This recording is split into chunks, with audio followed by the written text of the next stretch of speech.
Hello friends, welcome to மாங்கனி சமையல். இன்றைக்கி நம்ம மாங்கனி சமையலில் நல்ல ஒரு சூப்பரான டேஸ்ட்டில் பட்டாணி உருளைக்கிழங்கு கிரேவி எப்படி செய்யலாங்கிறத பார்க்கலாம். ஸோ இந்த கிரேவி பார்த்தீங்க அப்படின்னா ரொம்பவே ஈஸியான ஒரு ரெசிபி. டேஸ்ட் ரொம்ப அட்டகாசமாக இருக்கும். இது சப்பாத்தி, பூரி, ஈவன் தோசைக்கும் ரொம்பவே நல்லாயிருக்கும். ஸோ இந்த கிரேவி காய்கறியெல்லாம் தாளித்து குக்கரில் ஒரு 2 விசில் விட்டிங்கன்னா போதும். ஒரு 10 நிமிஷத்தில் சட்டுன்னு ரெடி ஆகிடும். டேஸ்ட்டு பார்த்தீங்க அப்படின்னா ரொம்ப நல்லாயிருக்கும். வீட்டில் எல்லோரும் விரும்பி சாப்பிடுவாங்க. சரி வாங்க, இப்போ இந்த பட்டாணி கிரேவி எப்படி பண்ணுறதுன்னு பார்க்கலாம்.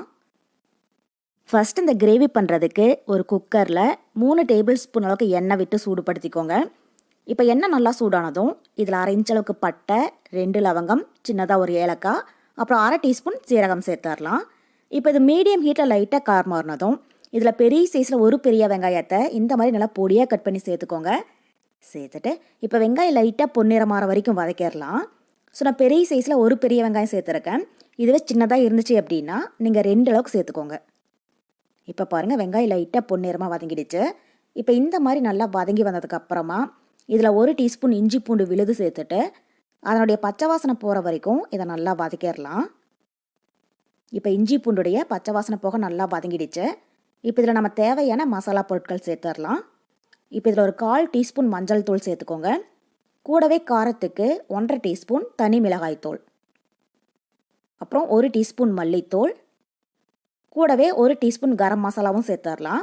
இந்த கரம் மசாலா நான் ஃப்ரெஷ்ஷாக வீட்டில் அரைச்சது தான். இதனுடைய ரெசிபி லிங்க் நான் கீழே டிஸ்கிரிப்ஷன் பாக்ஸில் கொடுக்குறேன். தேவைப்பட்டால் எப்படி பண்ணுறதுன்னு செக் பண்ணி பார்த்துக்கோங்க.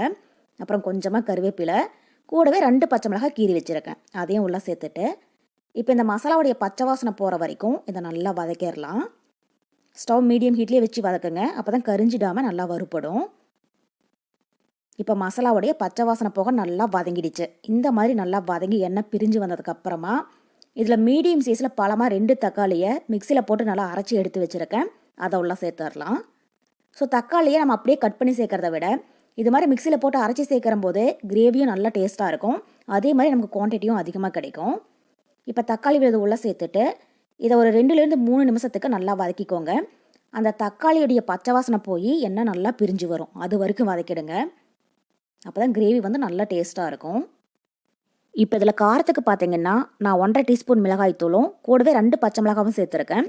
ஸோ உங்களுக்கு எந்த அளவுக்கு காரம் தேவையோ அதுக்கு தகுந்த மாதிரி நீங்கள் மிளகாத்தூளை கூட்டி குறைச்சி ஆட் பண்ணிக்கோங்க. பாருங்கள், இப்போ தக்காளியுடைய பச்சை வாசனை போக நல்லா வதங்கி எண்ணெயும் நல்லா பிரிஞ்சு வருது. இப்போ இதில் மீடியம் சைஸில் 2 உருளைக்கிழங்க தோலெல்லாம் சீவிட்டு இந்த மாதிரி சின்ன சின்னதாக கட் பண்ணி வச்சுருக்கேன், அதை உள்ள சேர்த்துடலாம். கூடவே 1/2 கப் அளவுக்கு பச்சை பட்டாணியை 8 மணி நேரம் போல் நல்லா ஊற வச்சு எடுத்துருக்கேன், அதையும் சேர்த்துடலாம். ஸோ இது காஞ்ச பச்சை பட்டாணி அப்படிங்கிறதுனால நான் 1/2 கப் அளவுக்கு ஊற வச்சு சேர்க்குறேன். இதுவே ஃப்ரெஷ் பச்சை பட்டாணியாக இருந்துச்சு அப்படின்னா நீங்கள் 1 கப் அளவுக்கு சேர்த்துக்கோங்க. அதை ஊற வைக்கணும் அப்படிங்கிறது கிடையாது, டைரெக்டாக அப்படியே சேர்த்துக்கோங்க.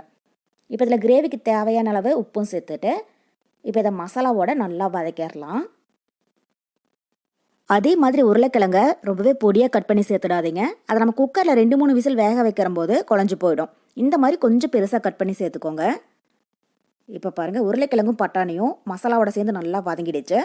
இப்போ இதில் நம்ம கிரேவிக்கு தேவையான அளவு தண்ணி சேர்த்துடலாம். நான் ஒரு 2 கப் அளவுக்கு தண்ணி சேர்க்குறேன். உங்களுக்கு கிரேவி எந்த அளவுக்கு திக்னஸ் வேணுமோ அதுக்கு தகுந்த மாதிரி நீங்கள் தண்ணி சேர்த்துக்கோங்க.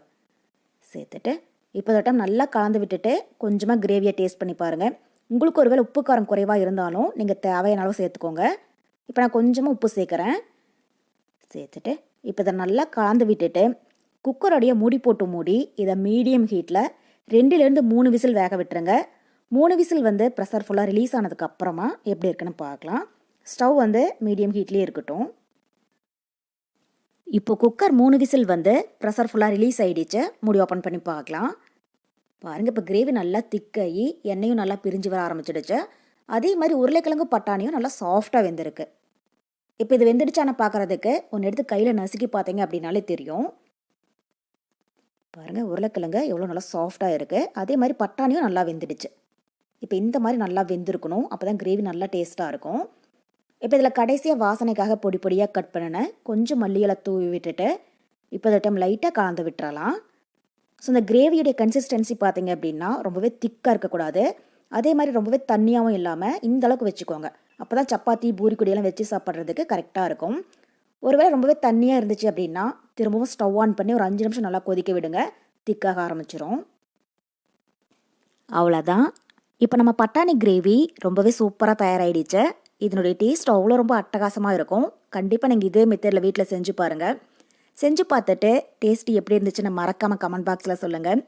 என்னுடைய இந்த ரெசிபி வீடியோ உங்களுக்கு பிடிச்சிருந்தா லைக் பண்ணுங்கள். உங்கள் ஃப்ரெண்ட்ஸ் அண்ட் ரிலேட்டிவ்ஸ் கூட நிறைய ஷேர் பண்ணுங்கள். மறக்காமல் மாங்கனி சமையலுக்கு சப்ஸ்கிரைப் பண்ணுங்கள். நன்றி.